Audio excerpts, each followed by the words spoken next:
नमस्कार, मैं बबली गोस्वामी अपने YouTube channel NCERT for all exams में आप सभी का स्वागत करती हूँ। आज का टॉपिक NCERT से थोड़ा अलग है, क्योंकि आज जो मैंने पहले भी बताया है, NCERT के साथ साथ जो लोगों के बीच भ्रम फैला है किसी भी चीज़ को, जो सही नॉलेज नहीं है, उस पर जो है भी वीडियो आगे आता रहेगा। जैसे आज का टॉपिक है भारत आरक्षण व्यवस्था। भारत में जो रिजर्वेशन सिस्टम है वो कैसे काम करता है। अभी कई ऐसे लोग हैं जो OBC कैटेगरी में या SC/ST में ही हैं, EWS में है, तो उनको पता ही नहीं है कि ये जो आरक्षण है, ये रिजर्वेशन है, वो कैसे काम करता है, कैसे मिलता है।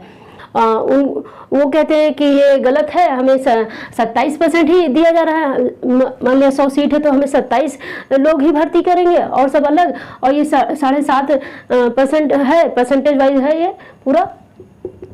तो और ये ऐसी कह रहा है 15 लोग ही 100 में होंगे, ये नाइंसाफी है। तो इसको समझते हैं कि कैसे होता है। जैसे टोटल सीट्स माना कि 100 है, 100 है, तो SC का कोटा है 15%, ST का है 7.5%, OBC का है 27%, EWS का है 10%। 10% EWS में जो जनरल कैटेगरी में, यानी जो सवर्ण थे, जिनको सवर्ण माना गया, सवर्ण जाति का, उनमें जो गरीब लोग होते हैं उनका है 10%। लेकिन ये 10% का वो जो इसका सर्टिफिकेट बनवाना पड़ता है, वो काफ़ी बहुत ज़्यादा डिफिकल्ट भी है और काफ़ी पैसा भी लगता है। खैर, और ये टोटल मिला के हो गया 59.5, जबकि संविधान में लिखा है 50% से ऊपर जो है आरक्षण व्यवस्था, रिजर्वेशन सिस्टम नहीं हो सकता है, लेकिन यहाँ तक पहुँच गया है। अनरिजर्व यानी UR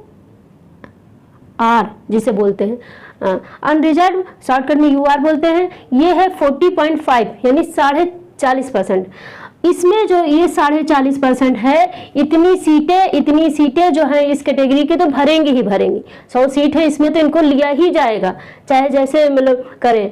कुछ टीचिंग एग्जाम्स में रखा गया है कि इतना % तो लाना जरूरी है, वरना नहीं रखेंगे, फेल माना जाएगा। लेकिन कई ऐसे में है जिसमें ऐसा कुछ सिस्टम नहीं है, तो इतने तो लिए ही जाएंगे। और 40% में सभी लोग फाइट करेंगे। ये हैं, ये ST है, OBC है, EWS है और UR, सभी लोग इसमें फाइट करेंगे। सभी लोगों की ये सीट है। अगर जो कोई बहुत अच्छा किया, बहुत ज़्यादा अच्छा, इसी कैटेगरी का क्यों ना हो, सब बहुत अच्छा किया, तो ये सारी कैटेगरी जो ये 40 का 40 जो है, सारा यही लोगों की सीट हो जाएगी। यानी 100% पर SC, ST, OBC, EWS की भर्ती हो जाएगी। शिक्षा में भी आरक्षण व्यवस्था है।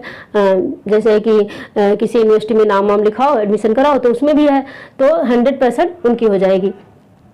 अदर माइनॉरिटीज में कौन आते हैं?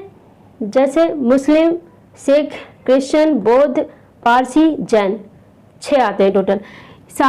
कई राज्यों में 4.5% इनको भी दिए जाते हैं, तो हो गया 36%।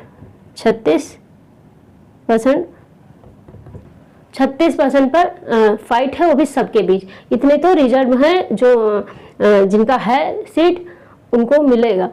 तो ये है आरक्षण व्यवस्था। और इसमें जो लोग नहीं समझते हैं, तो जैसे OBC है या EWS है, उनको लगता है कि अरे 10% है, 27% यानी 100 में 27 लोग हम होंगे, 10 हम लोग होंगे, तो ये गलत है। ये 27 तो आपका होगा ही, और बाकी सीटें, ये सब जो आरक्षण छोड़ के उसके बाद जो सीटें बची हैं 40.5%, और एक्चुअल में 36% वो आपको मतलब मिलेगा। आप फाइट करिए, आपके लिए भी वो खुला हुआ है। उसका ज़्यादा से ज़्यादा नंबर, ज़्यादा से ज़्यादा लाइए तो उसमें आप हो सकता है कि जो टोटल 36% UR सीट होती है, और बाकी जितने हैं वो जिनकी है, जितनी आरक्षित सीट परसेंटेज के हिसाब से, वो उनको मिलेगी ही मिलेगी। और इतना जो है इस पर ये फाइट करेंगे, सभी लोग मिलके फाइट करेंगे सभी इस सीट को लेकर। तो ये है इंडिया की रिजर्वेशन सिस्टम। और आई होप आप लोग समझ गए होंगे, और अगर नहीं समझ में आया होगा, कम समझ में आया होगा, तो दोबारा देखिएगा इसको, और ज़रूर समझ में आ जाएगा। तो थैंक यू।